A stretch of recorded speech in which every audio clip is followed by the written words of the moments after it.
उधर मध्य प्रदेश की मोहन सरकार ने अपने चुनावी वादे को जमीन पर उतारते हुए लाडली बहना योजना की राशि को बढ़ा दिया है। ये 1500 रुपए सरकार की तरफ से महज वित्तीय सहायता नहीं, बल्कि एक राजनीतिक वादे को पूरा करने के साथ साथ महिला वोट बैंक को पार्टी से जोड़े रखने का भी जतन है।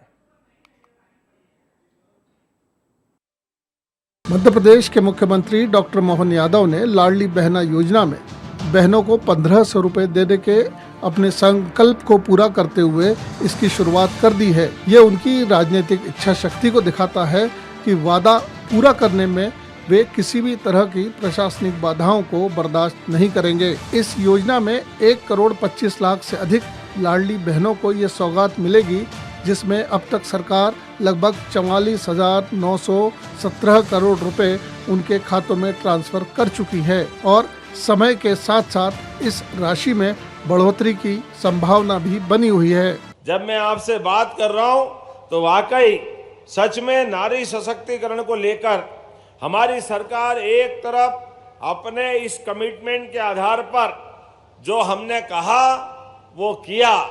1 करोड़ 26 लाख 35 हजार से ज्यादा बहनें, जब हमने कहा था कि हाँ भाई दूज से हम 250 रुपए बढ़ाएंगे, 250 मिला के 1500 रुपए मिले और हर महीने देते रहेंगे, दुनिया की कोई ताकत नहीं रोक सकती। पिछले चुनाव के दौरान पूर्व मुख्यमंत्री शिवराज सिंह चौहान और मौजूदा मुख्यमंत्री मोहन यादव दोनों ने ही इस योजना की राशि को धीरे धीरे 3000 रुपए तक बढ़ाने का वादा किया था। 1500 रुपए की किश्त से जनता के बीच सरकार की न केवल विश्वसनीयता बढ़ी है, बल्कि जनता का भरोसा और भी ज्यादा बढ़ जाता है कि सरकार अपने वादे निभा रही है। साथ ही इस फैसले से यह भी दिखता है कि प्रदेश में सत्ता का चेहरा बदलने के बाद भी सरकार महिला केंद्रित योजनाओं को लेकर गंभीर है। ऐसे फैसलों का सीधा राजनीतिक फायदा पार्टी और सरकार दोनों को ही होता है, क्योंकि प्रदेश में 1.25 करोड़ से ज्यादा महिलाएं इस योजना की लाभार्थी हैं। यह संख्या राज्य के कुल मतदाताओं का एक बहुत बड़ा हिस्सा है। हर महीने 1500 रुपए की सीधी आर्थिक मदद महिलाओं को आर्थिक रूप से सशक्त महसूस कराती है, जिसका सीधा असर चुनाव में नजर आता है।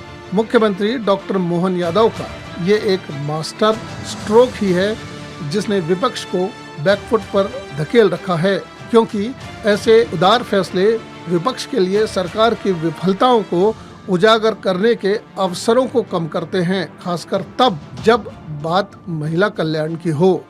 आपका आशीर्वाद हमें मिल गया, अपना जीवन धन्य हो गया।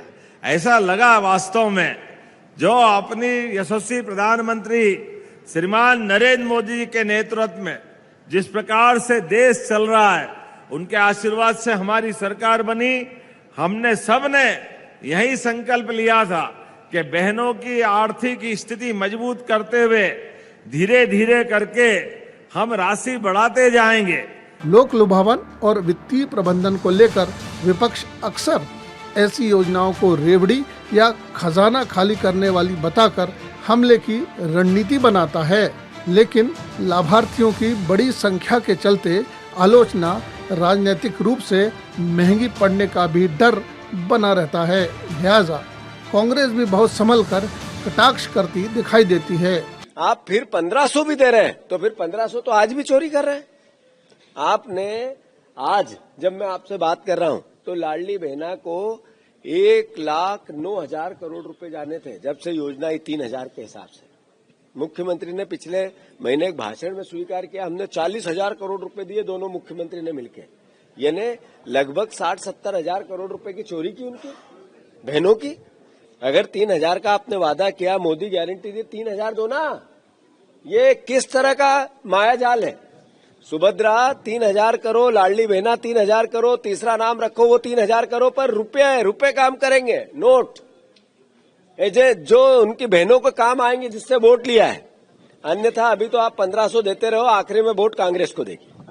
वहीं सरकार अपने कदम को नारी सशक्तिकरण के रूप में पेश करके विपक्ष के तर्कों को कमजोर करती है। प्रदेश सरकार ऐसी योजनाओं को दीर्घकालिक रणनीतिक रूप में इस्तेमाल करना चाहती है। सरकार का लक्ष्य राशि को 3,000 रुपए तक बढ़ाना है। जिसका अर्थ है कि आने वाले वर्षों में यह योजना राजनीति के केंद्र में बनी रहेगी।